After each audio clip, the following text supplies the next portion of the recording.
Nous avons donc le choix entre repartir à zéro ou consolider les acquis de cet élan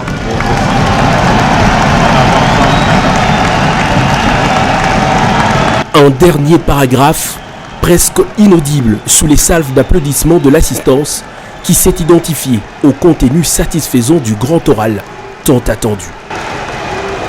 Quelques 2h30 plus tôt, le président de la République rejoignait sous une fine pluie le palais du peuple où l'attendaient sénateurs et députés réunis en congrès pour accomplir son devoir constitutionnel et républicain, le dernier de son premier quinquennat. Le chef de l'État Félix Antoine Tshisekedi entame son discours par une reconnaissance aux parlementaires pour notamment leur détermination à accompagner le processus électoral par des lois et mesures.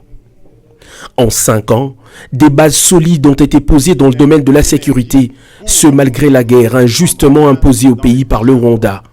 L'hommage aux victimes a duré un instant.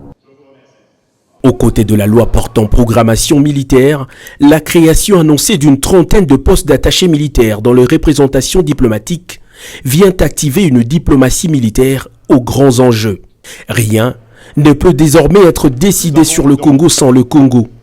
Cet engagement diplomatique a permis au pays de marquer son retour sur la scène internationale en s'imposant comme pays solution au changement climatique. Évoquant les avancées en termes de droits de l'homme, le président Félix Antoine Tshisekedi a noté l'opérationnalisation du Fonds national pour la réparation des victimes de violences sexuelles FONAREV, fruit d'un engagement sans précédent de la première dame de la République, Denise Nyakero Tshisekedi. Des ajustements dans l'appareil judiciaire, aux avancées enregistrées dans la liberté de la presse, le garant de la nation a aussi souligné la mise en place d'un plan d'industrialisation et d'un plan spécial de transformation dans différents secteurs pour améliorer au mieux l'environnement des affaires. Les bruits des engins dans le pays ont produit plus de 30 000 km de routes urbaines et d'intérêt agricole réhabilités et construite. La récupération de 5 millions d'élèves autrefois exclus du système faute de moyens et la construction de milliers d'écoles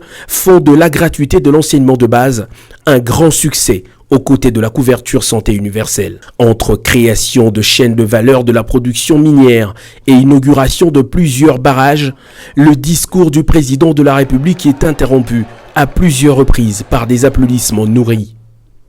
Une manière pour l'assistance de saluer les avancées, entre autres celles économiques, avec l'augmentation du taux de croissance qui, estimé à 1,7% en 2020, est passé à 6,2% au milieu de l'année en cours.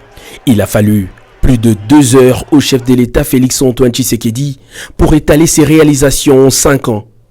Il en faudra bien plus à celui qui sera intéressé pour les palper à travers la République. C'est donc le dernier acte d'une première série, au mieux d'un premier quinquennat qui aura tenu toutes ses promesses. Faut-il poursuivre sur cette lancée? S'est interrogé le président de la République. L'assistance à la plénière a manifesté sa volonté de poursuivre. Le peuple souverain, lui, c'est désormais ce qu'il lui reste à faire.